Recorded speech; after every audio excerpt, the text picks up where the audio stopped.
Assalamualaikum warahmatullahi wabarakatuh. Nama saya Para Arita dari Prodi Akuntansi Syariah kelas D. A'udzubillahi minasyaitonirrajim. Bismillahirrahmanirrahim.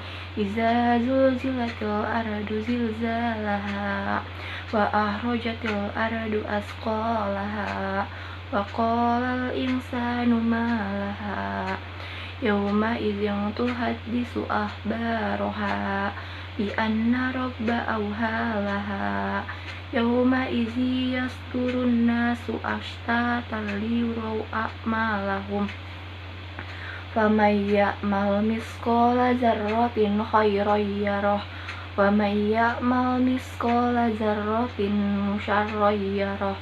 Shadaqallahul azim. Baiklah, di sini saya akan menjelaskan tentang tauhid asma wa sifat. Yang pertama, saya akan menjelaskan tentang makna tauhid asma wa sifat dan mazhab salaf di dalamnya.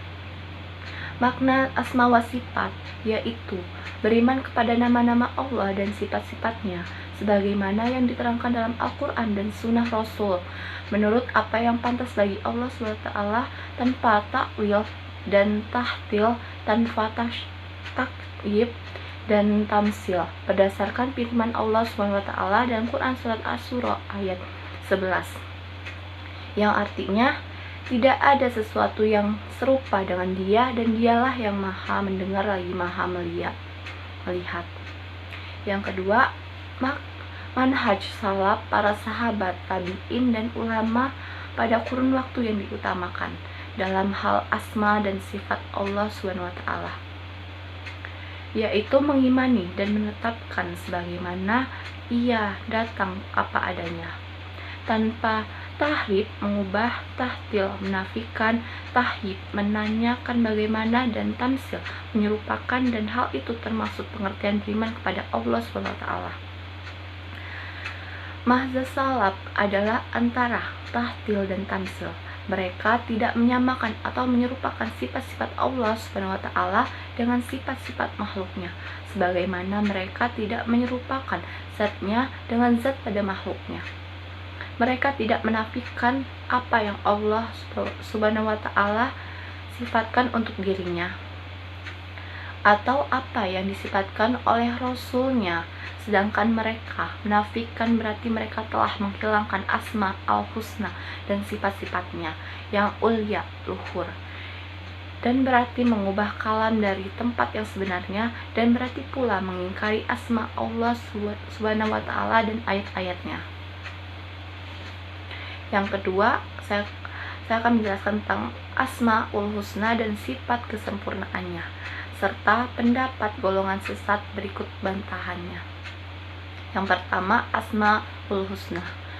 Allah Subhanahu wa Ta'ala berfirman dalam Quran surat Al-A'raf ayat 180 yang artinya hanya milik Allah asmaul husna, maka memohonlah kepadanya dengan menyebut asmaul husna itu, dan tinggalkanlah orang-orang yang menyimpang dari kebenaran dalam menyebut nama-namanya.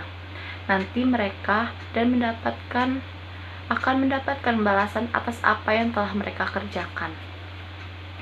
Ayat yang agung ini menunjukkan hal-hal. Yang pertama, menetapkan nama-nama asma untuk Allah Subhanahu wa Ta'ala. Yang kedua, bahwasanya asma Allah Subhanahu wa Ta'ala semuanya adalah husna. Yang ketiga, sesungguhnya Allah memerintahkan berdoa dan bertawasul kepadanya dengan nama-namanya.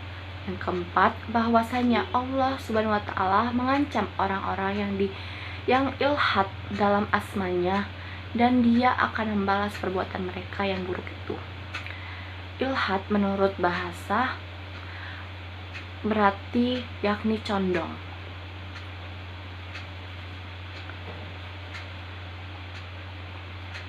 Yang kedua, kandungan asmaul husna Allah Subhanahu wa Ta'ala. Nama-nama yang mulia ini bukanlah sekedar nama kosong yang tidak mengandung makna dan sifat.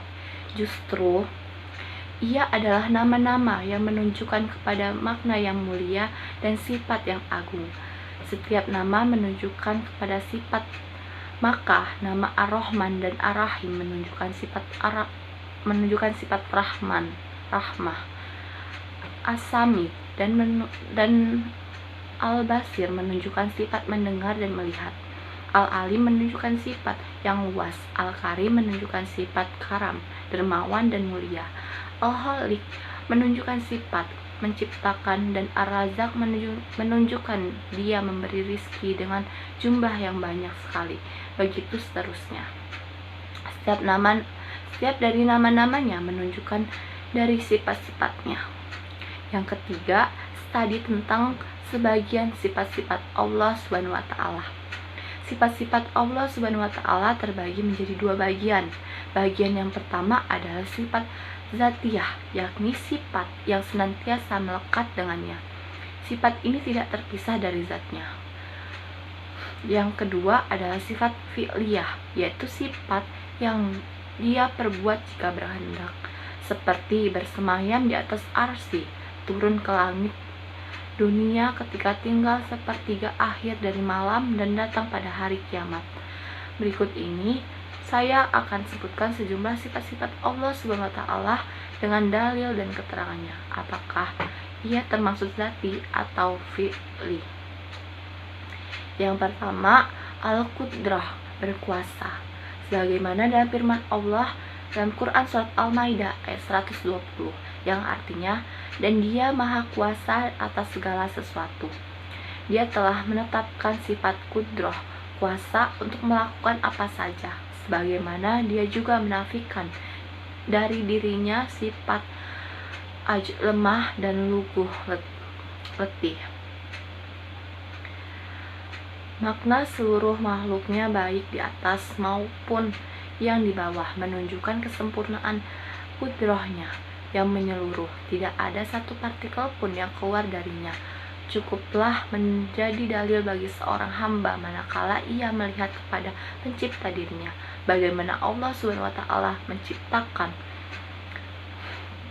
menciptakannya dalam bentuk yang paling baik, membuka matanya baginya sehingga memiliki pendengaran dan penglihatan, menciptakan untuknya sepasang mata, sebuah lisan, dan sepasang bibir. Kemudian apabila ia melayangkan pandangannya ke seluruh jagat raya ini, maka ia akan melihat berbagai keajaiban kudrahnya yang menunjukkan keagungan. Yang kedua, al-iradah, yaitu berkehendak. Sebagaimana dalam firman Allah dalam Quran surat Al-Maidah ayat 1, yang artinya, sesungguhnya Allah menetapkan hukum-hukum menurut yang dikehendaki. Al-Maidah ayat 1. Dan di dalam Quran surat Yasin ayat 82, yang artinya, sesungguhnya perintahnya apabila dia menghendaki sesuatu hanyalah berkata kepadanya, jadilah, maka jadilah ia. Yasin ayat 82. Ayat-ayat itu menetapkan iradah untuk Allah Subhanahu wa taala, yakni di antara sifat Allah Subhanahu wa taala yang ditetapkan oleh Al-Qur'an dan As-Sunnah.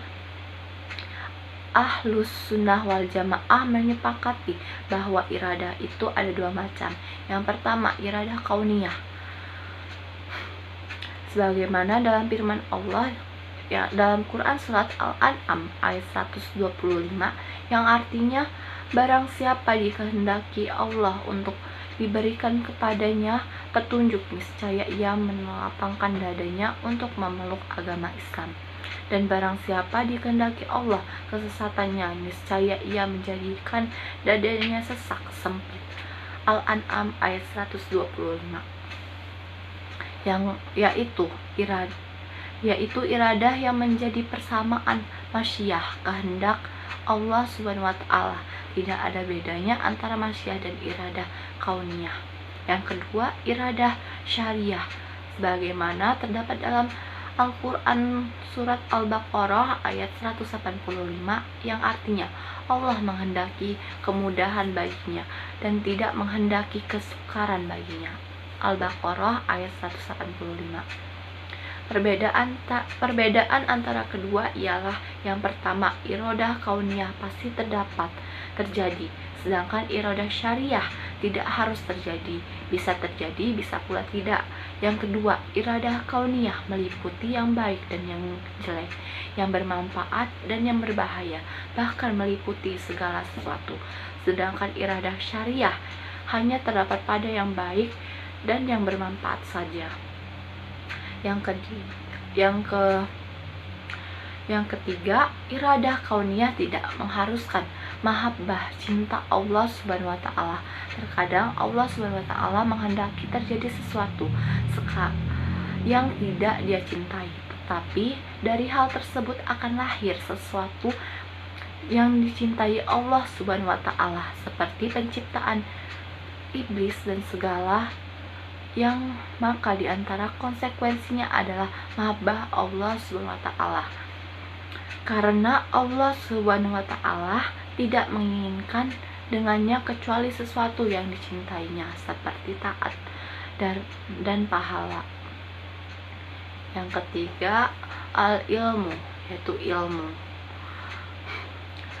Syekh Ibnu Taimiyah berkata, kaum muslimin memahami sesungguhnya Allah Subhanahu wa taala mengetahui segala sebelum benda-benda itu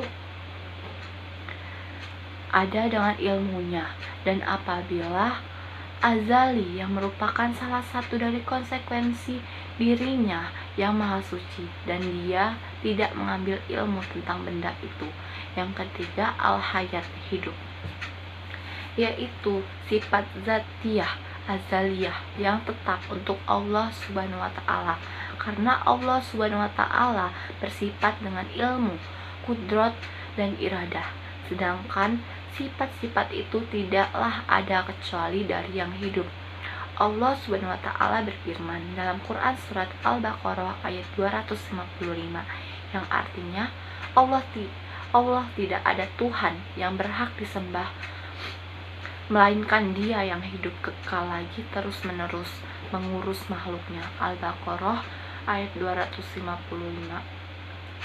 Ayat di atas menetapkan sifat hayat, hidup bagi Allah, dan bahwa Al-Hayyul Qayyum adalah Al-Ismul Azam, nama yang paling agung, yang jika ketika seorang berdoa Allah dipanggil dengannya pasti Dia mengabulkan, jika dia dimintai dengannya pasti Dia memberi.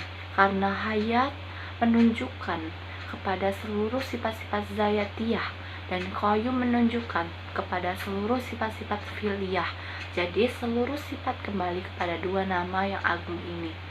Allah memiliki kehidupan hayat yang sempurna, tidak ada kematian, tidak ada kekurangan, tidak ada kantuk dan tidak ada tidur.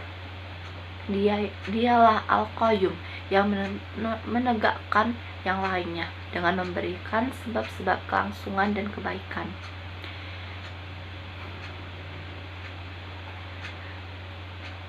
Yang kelima, As-Sam, mendengar, dan Al-Basar, melihat. Keduanya termasuk sifat zayatiyah Allah. Allah menyifati dirinya dengan kedua-duanya dalam banyak ayat, seperti firman-Nya dalam Quran surat Asy-Syura ayat 11. Tidak ada sesuatu pun yang serupa dengan Dia, dan Dialah yang maha mendengar lagi maha melihat. Pendengaran Allah menangkap semua suara, baik yang keras maupun yang pelan, mendengar semua suara dengan semua bahasa, dan dapat membedakan semua kebutuhan masing-masing. Satu pendengaran tidak mengganggu pendengaran yang lain. Berbagai macam bahasa dan suara tidak membuat samar baginya. Yang keenam, Al-Kalam, yaitu berbicara. Di antara sifat Allah yang dinyatakan oleh Al-Quran, As-Sunnah, Ijma Salaf, dan para imam adalah Al-Kalam. Sesungguhnya Allah berbicara sebagaimana yang Dia kehendaki, kapan Dia menghendaki, dan dengan apa Dia berkehendak. Dengan suatu kalam, pembicaraan yang bisa didengar Allah Subhanahu wa taala berfirman dalam Quran surat An-Nisa ayat 87 yang artinya, dan siapakah orang yang lebih benar perkataannya daripada Allah Subhanahu wa taala, An-Nisa ayat 87. Kalam Allah SWT termasuk sifat zatiyah karena terus menyertai Allah dan tidak pernah berpisah darinya. Juga termasuk sifat fi'liyah karena berkaitan dengan masyiah dan kudrohnya. Allah SWT juga menyebutkan bahwa yang tidak bisa berbicara tidak pantas untuk menjadi Tuhan. Kalam adalah sifat kesempurnaan, sedangkan bisu adalah sifat kekurangan, dan Allah memiliki sifat kesempurnaan, suci dari kekurangan. Yang ketujuh, al-istiwa, al-arsy, bersemayam di atas arsy. Ia termasuk sifat fi'liyah. Allah mengabarkan bahwa dia bersemayam di atas arsy pada 7 tempat di dalam kitabnya. Yang pertama dalam Quran surat Al-A'raf, yang kedua pada surat Yunus, yang ketiga pada surat Ar-Ra'd, yang keempat pada surat Taha, yang kelima pada surat Al-Furqan, yang keenam pada surat As-Sajadah, dan yang ketujuh pada surat Al-Hadid.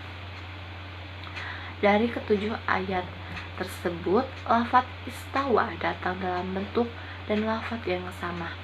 Hal ini menyatakan bahwa yang dimaksud adalah maknanya yang hakiki.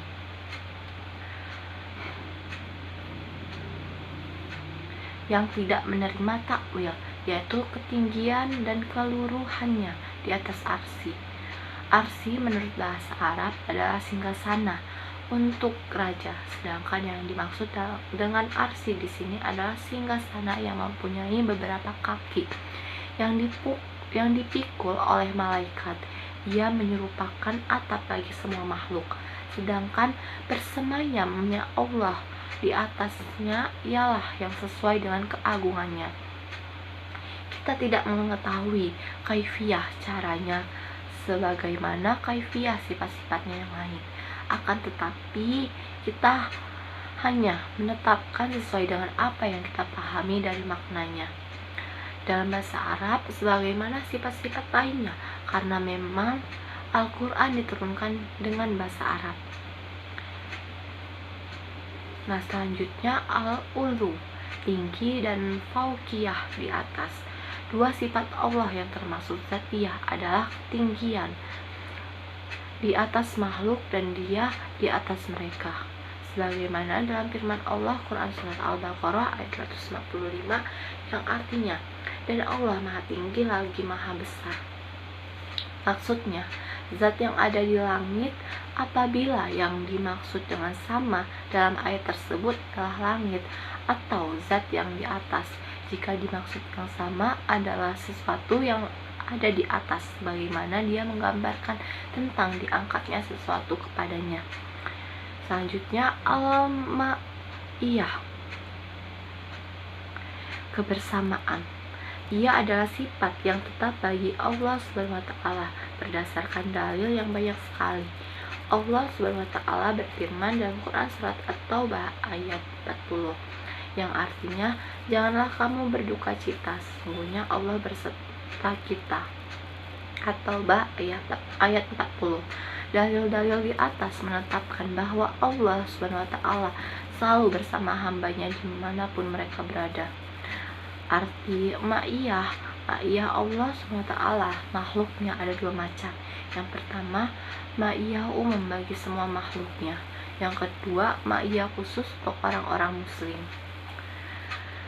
Dari uraian di atas jelaslah makna ma'iyah Allah SWT terhadap hambanya, bukan berarti Allah SWT bercampur dengan mereka melalui zatnya. Maha suci Allah SWT dari hal tersebut, karena hal itu adalah mazhab hululiyah yang sesat, batil, dan kufur.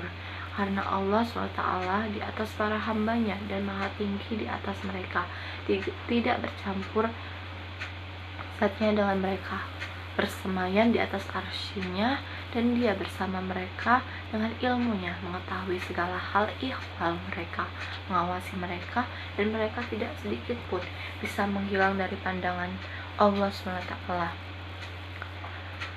Selanjutnya al-hub, cinta, dan al-ridho, Ia adalah dua sifat yang tetap bagi Allah SWT, dan termasuk sifat fi'liyah. Allah SWT berfirman dalam Quran surat Al-Fat ayat 18 yang artinya sesungguhnya Allah telah ridho terhadap orang-orang mukmin. Dalam ayat ini terdapat ketetapan adanya sifat mahab dan ridha Allah SWT, bahwasanya Dia mencintai sebagian makhluk dan meridhoi mereka, dan Dia mencintai sebagian amal dan akhlak, yaitu cinta dan ridho yang hakiki yang sesuai dengan keagungannya yang maha suci, tidak seperti cintanya makhluk untuk makhluk atau ridhonya. Di antara buah cinta makhluk untuk makhluk atau ridhonya, di antara buah cinta dan ridho ini ialah terwujudnya taufik dan pemuliaan serta pemberian nikmat kepada hamba-hambanya, dan Dia cintai dan Dia ridhoi, dan bahwa terwujudnya cinta dan ridho dari Allah SWT untuk hambanya adalah dikarenakan amal salih yang diantaranya adalah takwa, ihsan, dan ittiba kepada Rasulullah SAW. Selanjutnya as-sukru, murka, dan al-karahiyah, benci. Sebagaimana Allah mencintai hambanya dan yang mukmin yang meridhoinya, maka Dia juga memurkai orang-orang kafir yang munafik, membenci mereka dan membenci amal perbuatan mereka. Murka dan benci adalah dua sifat yang tetap bagi Allah SWT sesuai dengan keagungannya. Di antara dampak dari keduanya adalah terjadinya berbagai musibah dan siksaan terhadap orang-orang yang dimurkainya dan dibenci perbuatannya. Selanjutnya al-wajhu, wajah, al-yadani, dua tangan, dan al-ainani, dua mata. Ini adalah sifat-sifat zatiyah Allah SWT sesuai dengan keagungannya. Allah SWT berfirman dalam Al-Quran surat Ar-Rahman ayat 27 yang artinya, dan tetap kekal wajah Tuhanmu yang mempunyai kebesaran dan kemuliaan. Dan dalam Quran surat Al-Qasas 88 ayat 88 Allah berfirman yang artinya tiap-tiap sesuatu pasti biasa kecuali wajah Allah. Al-Qasas ayat 88. Dua ayat tersebut menekankan wajah untuk Allah SWT. Kita menetapkannya untuk Allah serta sesuai dengan keagungannya sebagaimana Dia sendiri menetapkan untuknya dan Allah. Selanjutnya al-ajab, heran. Ia adalah sifat yang tetap bagi Allah SWT sesuai dengan apa yang pantas bagi keagungannya, sebagaimana yang ada dalam beberapa nas-nas sahih dan sharih jelas. Rasulullah SAW bersabda dalam hadis yang artinya, Rob kita merasa heran terhadap keputusan hamba-hambanya, padahal telah dekat perubahan keadaan dari kesulitan kepada kemudahan olehnya.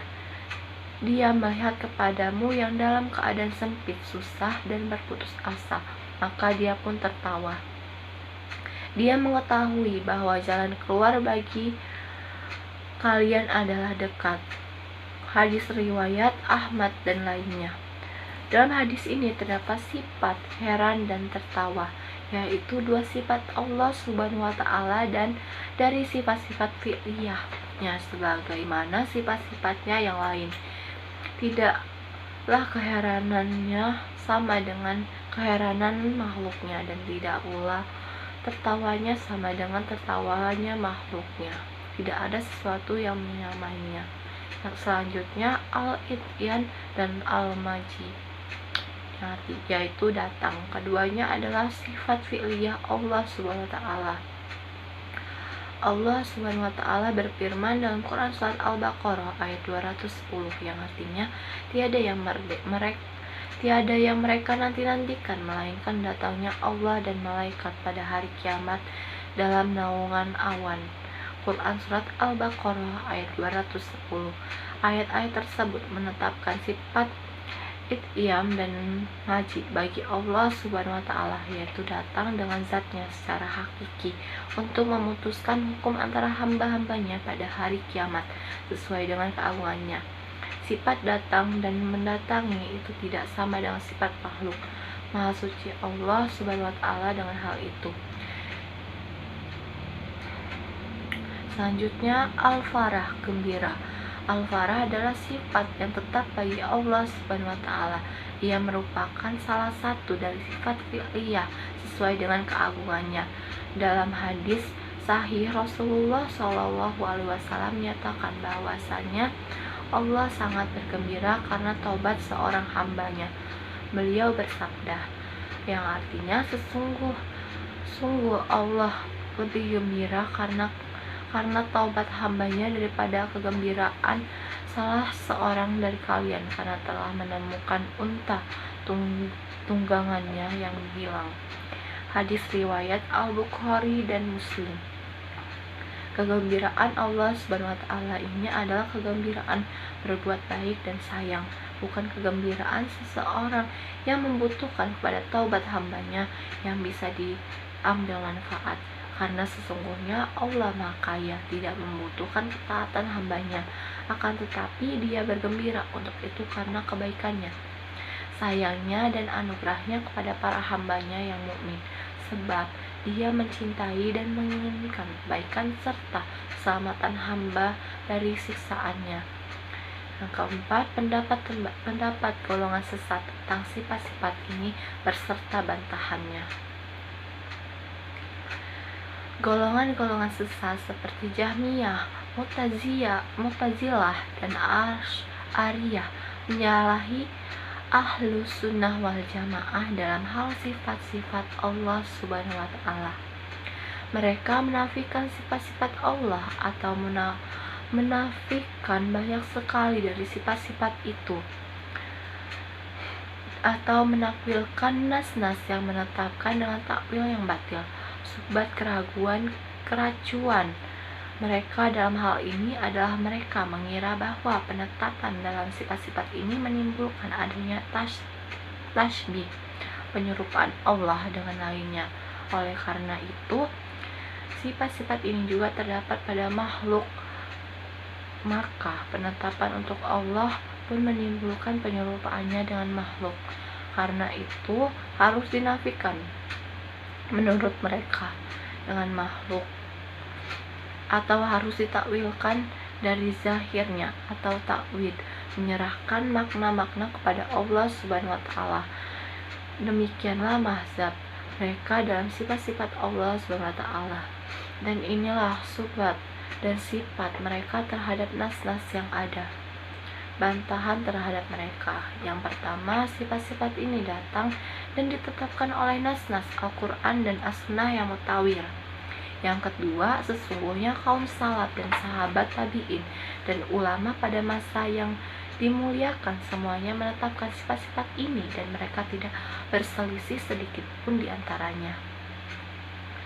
Yang ketiga, seandainya zahir nas-nas tentang sifat-sifat itu bukan yang dimaksud dan dia wajib ditakwilkan penyerahan makna kepada Allah Subhanahu wa Ta'ala, tentu Allah dan Rasulnya telah berbicara kepada kita dengan kitab dan ucapan yang kita tidak paham maknanya, dan tentu nas ini bersifat teka-teki atau kode-kode sandi yang tidak bisa kita pahami. Ini adalah mustahil bagi Allah Subhanahu wa Ta'ala. Allah Maha Suci dari yang demikian, karena kalam Allah dan kalam Rasulnya adalah ucapan yang sangat jelas, gamblang, dan berisi petunjuk. Yang keempat, menafikan sifat berarti menafikan wujud Allah, karena tidak ada zat tanpa sifat dan setiap yang wujud pasti mempunyai sifat. Yang kelima, kesamaan nama-nama Allah dan sifat-sifatnya dengan nama-nama dan sifat-sifat makhluknya dalam bahasa tidak mengharuskan kesamaan atau menyerupakan dalam hakikat atau kaifiyat.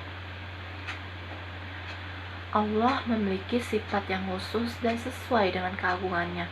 Makhluk mempunyai sifat khusus dan sesuai dengan kepantasannya pula.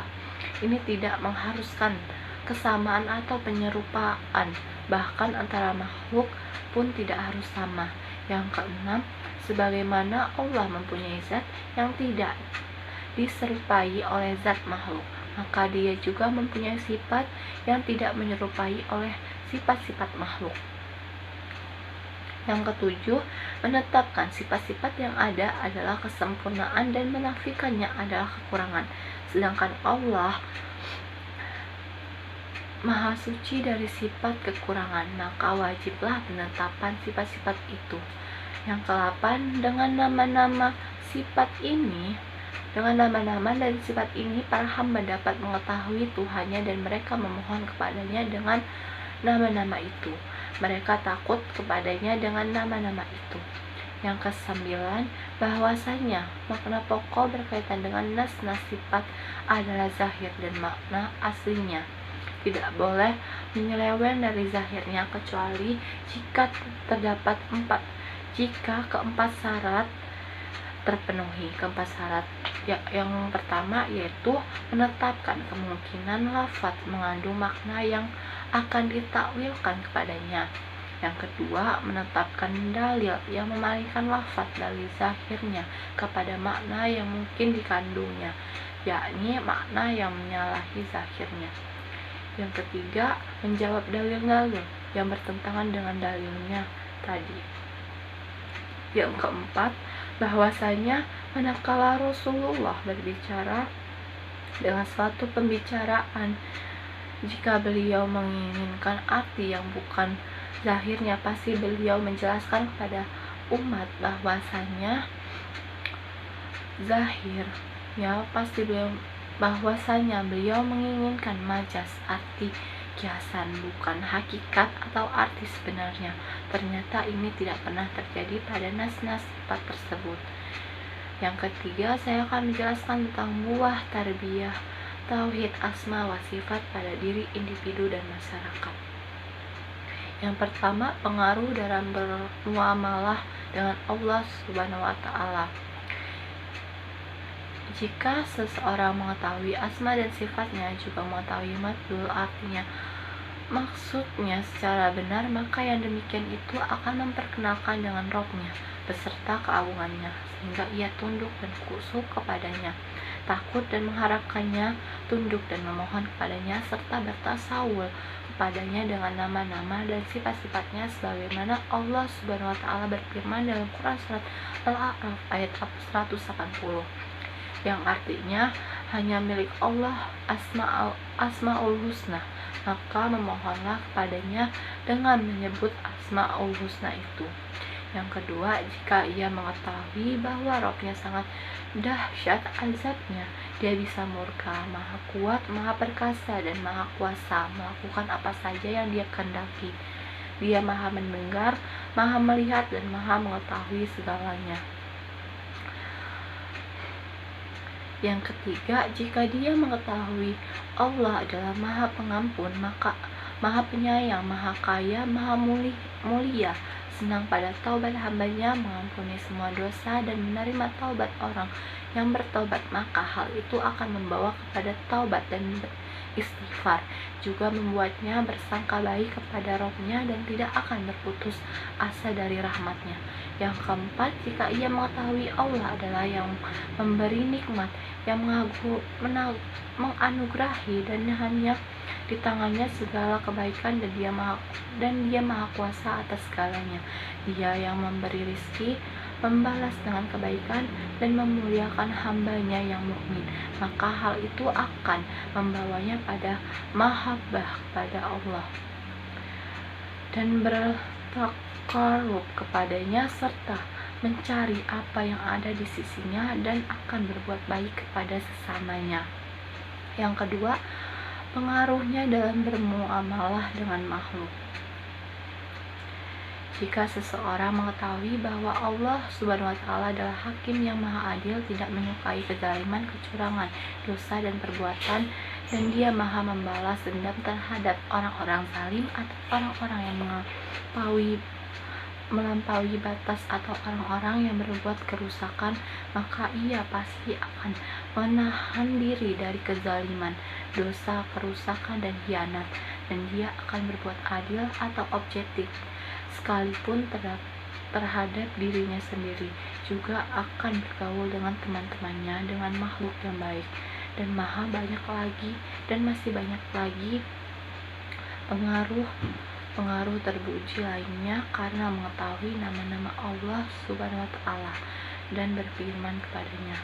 Demikianlah Allah memperkenalkan dirinya dengan nama-nama itu agar hambanya mengenalnya dan memohon kepadanya sesuai dengan isi kandungannya, dan agar berbuat baik kepada hambanya yang lain.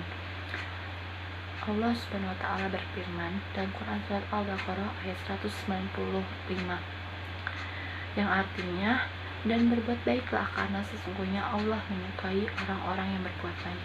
Sekian penjelasan dari saya. Apabila terdapat kesalahan dalam penyampaian saya mohon maaf pada Allah, saya mohon ampun. Wabillahi taufiq wal hidayah. Wassalamualaikum warahmatullahi wabarakatuh.